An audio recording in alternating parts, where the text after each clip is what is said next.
Hello students of BCom first year business and management में आज हमारा टॉपिक है मेथड्स ऑफ क्रेडिट कंट्रोल और इंस्ट्रूमेंट ऑफ मॉनेटरी पॉलिसी, यानी कि साख नियंत्रण की रीतियाँ अथवा मौद्रिक नीति के उपकरण। इसमें सुनिए, साख नियंत्रण के उद्देश्यों की प्राप्ति हेतु केंद्रीय बैंक जिन रीतियों या उपकरणों का प्रयोग करता है उन्हें मोटे तौर पर निम्नलिखित भागों में बांटा जा सकता है। नंबर फर्स्ट आता है क्वांटिटेटिव क्रेडिट कंट्रोल, यानी कि परिमाणात्मक साख नियंत्रण। इसमें सुनिए, यह अर्थव्यवस्था में कुल साख को नियंत्रित करता है। यह किसी एक क्षेत्र उत्पाद के साख के लिए न होकर पूरी अर्थव्यवस्था में कुल साख को नियंत्रित करता है। इसके कुछ साख की कुल मात्रा को नियंत्रित करता है। निम्नलिखित उपायों या संयंत्रों को साख की कुल मात्रा को नियंत्रित करता है। नंबर फर्स्ट आता है बैंक रेट, यानी कि बैंक दर। इसे डिस्काउंट दर भी कहा जाता है। यह वह दर है जिस पर रिजर्व बैंक अन्य व्यापारिक बैंकों को ऋण देता है और बैंकों के विनिमय पत्र को पुनः डिस्काउंट करता है। नंबर 2 आता है ओपन मार्केट ऑपरेशंस, खुले बाजार की क्रियाएं। देश में साख नियंत्रित करने के लिए रिजर्व बैंक खुले बाजार की क्रियाओं को भी कर सकता है। खुले बाजार की क्रियाओं से अभिप्राय साख की मात्रा को नियंत्रित करने के लिए रिजर्व बैंक द्वारा सरकारी प्रतिभूतियों, प्रथम श्रेणी के बिलों एवं प्रतिज्ञा पत्रों के क्रय विक्रय को से होता है। नंबर 3 आता है रीपर्चेज ऑप्शंस, यानी कि REPO। इसको बोलेंगे पुनर्क्रय विकल्प रेपो दर। मुद्रा बाजार से तरलता खींचने के लिए के कॉल मर्ग रेट पर होने वाले उग्र उच्चावचनों को नियंत्रित करने के लिए इस प्रकार मुद्रा बाजार में प्रभावपूर्ण हस्तक्षेप की दृष्टि से रिजर्व बैंक ने 4 नवंबर 1996 से रेपो का प्रयोग शुरू किया है। इसमें नंबर फर्स्ट है रेपो रेट, यानी कि रेपो दर। अल्पकालिक आवश्यकताओं की पूर्ति हेतु, ओवरनाइट हेतु भी जिस ब्याज दर पर कॉमर्शियल बैंक रिजर्व बैंक से नकदी ऋण प्राप्त करते हैं, रेपो दर कहलाती है। Number second reverse repo rate, reverse repo दर। अल्पकालिक अवधि के लिए रिजर्व बैंक द्वारा कॉमर्शियल बैंकों से जिस ब्याज दर पर नकदी प्राप्त की जाती है, रिवर्स रेपो दर कहलाती है। सामान्यतः बाजार में मुद्रा की आपूर्ति बढ़ जाने पर उसमें कमी लाने के उद्देश्य से रिजर्व बैंक द्वारा बड़ी ब्याज दरों पर कॉमर्शियल बैंकों को अल्प अवधि के लिए नकदी रिजर्व बैंक में जमा करने हेतु प्रोत्साहित किया जाता है। नंबर 4 आता है वेरिएबल कैश रेशो CRR, परिवर्तनीय नकद आरक्षण या कोष अनुपात। रिजर्व बैंक अधिनियम 1934 की धारा 42(1) के अनुसार प्रत्येक वाणिज्य बैंकों को अपनी मांग जमाओं का 5% और सावधि जमाओं का 2% रिजर्व बैंक के पास नकद कोषों के रूप में रखना होता है। परंतु 1962 में इसमें 2 संशोधन किए गए हैं। पहला, मांग और सावधि जमा दोनों को मिला दिया गया। दूसरा, रिजर्व बैंक को यह अधिकार दिया गया कि वह CRR को न्यूनतम 3% और अधिकतम 15% के बीच निर्धारित कर सकता है। नंबर 5 आता है स्टैट्यूटरी लिक्विडिटी रिजर्व्स, यानी कि SLR, वैधानिक तरल कोष। इसके अंतर्गत व्यापारिक बैंकों के लिए अपनी कुल संपत्ति का एक निश्चित भाग तरल रूप में रखना अनिवार्य होता है। इस तरल कोष अनुपात में कमी या वृद्धि के द्वारा व्यापारिक बैंकों की साख निर्माण की क्षमता को प्रभावित किया जाता है। अर्थात भारतीय रिजर्व बैंक वैधानिक तरल कोष अनुपात में परिवर्तन करके साख पर नियंत्रण करती है। SLR में कमी जहां एक ओर तो सरकार के रिजर्व बैंक से प्राप्त उधार पर प्रभाव डालती हैं, वहीं दूसरी ओर सरकार को रिजर्व बैंक की सरकारी प्रतिभूतियों को खुले बाजार में विक्रय करने या रिजर्व बैंक से प्रतिभूतियों के प्रत्याभूत संसाधन प्राप्त करने की स्वतंत्रता पर अंकुश लगाती है। नंबर 6 आता है प्राइम लैंडिंग रेट PLR, यानी कि संदर्भित दर या प्रमुख उधारी दर। यह ब्याज दर है जिसके नीचे बैंक किसी भी क्षेत्र को ऋण नहीं दे सकता है। इसे अमेरिका एवं यूरोप में बेंचमार्क कहा जाता है। यह दर एक प्रकार से आधारित ब्याज दर के रूप में कार्य करती है। नंबर 2 आता है क्वालिटेटिव या सिलेक्टिव क्रेडिट कंट्रोल, चयनात्मक या गुणात्मक साख नियंत्रण। इसका प्रभाव साख की कुल मात्रा पर नहीं पड़ता है। इसका उद्देश्य साख के विभिन्न उद्देश्यों को नियंत्रित करना है। गुणात्मक साख नियंत्रण निम्नलिखित हैं। नंबर 1 है कुछ विशिष्ट प्रतिभूतियों या धरोहर के आधार पर ऋणों के लिए न्यूनतम मूल्यांतर निर्धारित करना। पिछले 25 वर्षों में रिजर्व बैंक ने अनिवार्य आवश्यकताओं की पूर्ति, वस्तुओं की जमाखोरी द्वारा इनके मूल्यों में वृद्धि करने की, व्यापारियों की समाज विरोधी प्रवृत्ति को रोकने के लिए मूल्यांतर निर्धारण की रीति का नियमित रूप से प्रयोग किया है। नंबर 2, उच्चतम सीमा का निर्धारण। रिजर्व बैंक फसलों की प्रत्याशा, आपूर्ति, स्थिति तथा कीमतों की प्रवृत्तियों के आधार पर अग्रिमियों की अलग अलग उच्चतम सीमा का निर्धारण करता है। नंबर 3, विभेदक ब्याज की दरें। विशेष प्रकार के अग्रिमों के लिए विभेदक ब्याज की दरें प्राप्त की जाती हैं। रिजर्व बैंक चयनात्मक साख से संबंधित वस्तुओं के लिए ऊंची दर निर्धारित करता है। नंबर 4, ऋणों पर प्रतिबंध। रिजर्व बैंक ने कई बार अनावश्यक एवं अवांछित ऋणों पर प्रतिबंध भी लगाया है। नंबर 5, साख का राशनिंग। रिजर्व बैंक साख नियंत्रण के लिए साख का राशनिंग भी करता है। इसके लिए अनुसूचित बैंकों द्वारा दिए जाने वाले विभिन्न उद्योगों में ऋणों का आवंटन पूर्व निर्धारित योजनाओं के आधार पर कर दिया जाता है। नंबर 6, नैतिक अनुनय। रिजर्व बैंक ने गुणात्मक साख नियंत्रण की इस विधि का भी सफलतापूर्वक प्रयोग किया है। नंबर 7, प्रत्यक्ष कार्यवाही।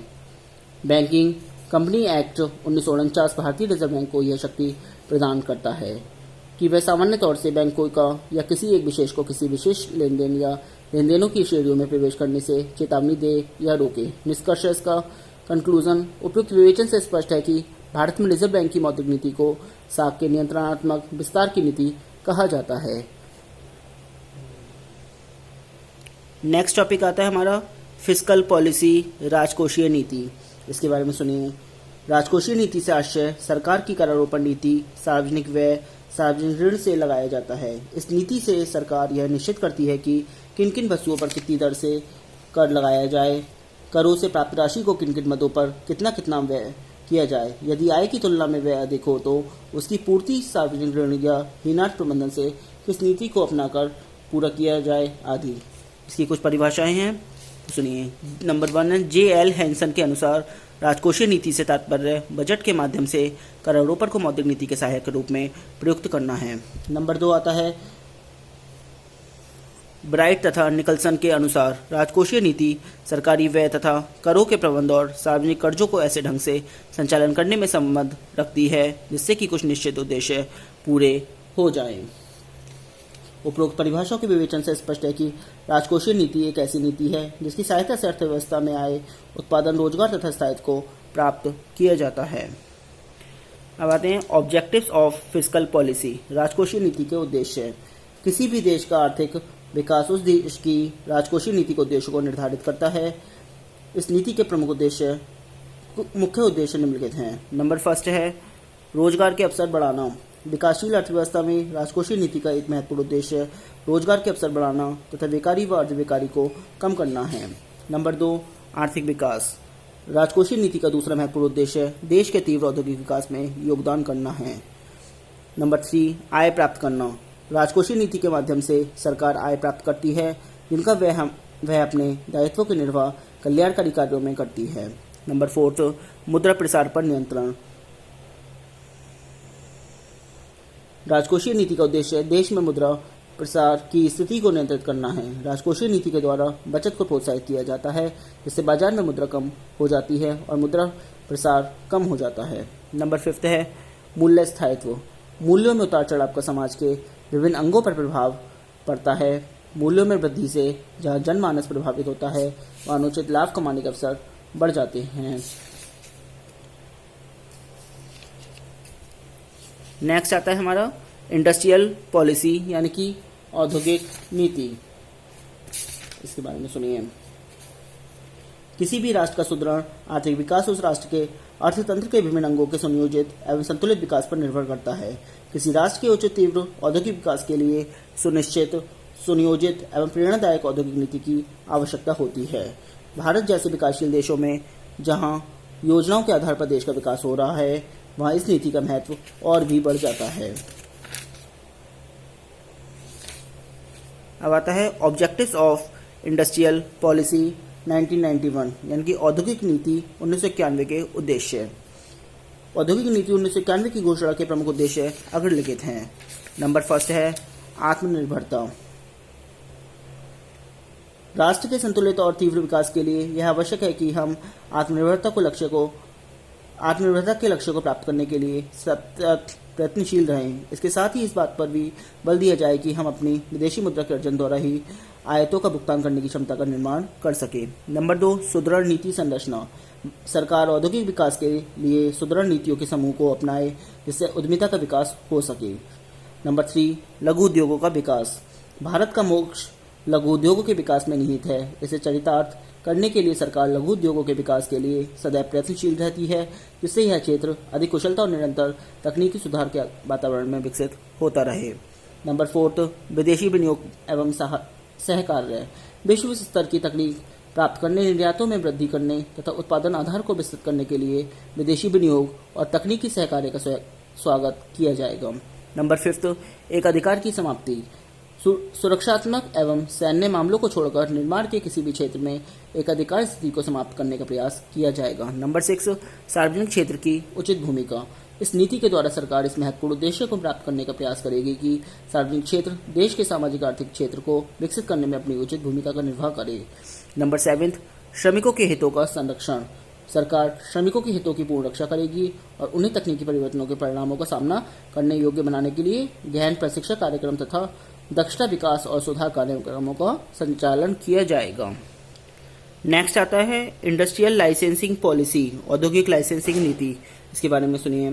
स्वतंत्रता प्राप्ति के पश्चात देश के संतुलित आर्थिक विकास के लिए यह आवश्यक था कि सरकार उद्योग के विकास एवं नियमन के लिए एक नीति बनाए, ताकि औद्योगिक विकास को उचित दिशा में अग्रसरित करते हुए सामाजिक एवं आर्थिक लक्ष्यों को प्राप्त किया जा सके। इस दृष्टि से औद्योगिक लाइसेंसिंग नीति देश के औद्योगिक विकास को सही दिशा देने का एक महत्वपूर्ण उपकरण है। अब आता है इम्पोर्टेंस ऑफ लाइसेंसिंग सिस्टम, यानी कि औद्योगिक प्रणाली का महत्व। इसमें सुनिए। इसके महत्व कुछ निम्न प्रकार हैं। नंबर 1 है आत्मनिर्भर एवं सशक्त अर्थव्यवस्था का प्रयास। अर्थव्यवस्था के पुनर्निर्माण के लिए अनुज्ञापन व्यवस्था बड़ी लाभकारी है, क्योंकि इसके माध्यम से उन उद्योगों एवं क्षेत्रों को प्रोत्साहन दिया जा सकता है जो अपेक्षाकृत महत्वपूर्ण और समयानुकूल होते हैं। नंबर 2, संतुलित विकास का आधार। अनुज्ञापन प्रणाली द्वारा देश ऐसे क्षेत्र जो पिछड़े हुए हैं वहां उद्योगों की स्थापना के लिए अनुज्ञापन प्रदान कर उस क्षेत्र का विकास किया जाता है। नंबर 3, श्रम प्रधान उद्योगों की पहल। भारत में जनसंख्या बहुल्य है, अतः जनसंख्या को रोजगार सुलभ कराने के उद्देश्य से अनुज्ञापन के माध्यम से ऐसे उद्योगों की स्थापना को प्राथमिकता दी जाती है जो श्रम प्रधान है, अर्थात जिससे श्रमिकों को अधिक रोजगार मिलता है। नंबर 4 आता है आर्थिक नियोजन का आधार। नियोजन की सफलता सीमित साधनों के अधिकतम उपयोग में निहित है और यह कार्य अनुज्ञापन व्यवस्था द्वारा संभव है। नंबर 5 आता है आर्थिक शक्ति के केंद्रीकरण पर रोक। अनुज्ञापन व्यवस्था के द्वारा आर्थिक सत्ता के केंद्रीकरण पर नियंत्रण किया जा सकता है। नंबर 6, निजी एवं सार्वजनिक क्षेत्र के मध्य संतुलन। वर्तमान बदलते आर्थिक परिवेश में देश का तीव्र संतुलित आर्थिक विकास निजी व सार्वजनिक क्षेत्र के मध्य संतुलन व सहयोग पर निर्भर है। आज के लिए इतना ही। Thank you very much.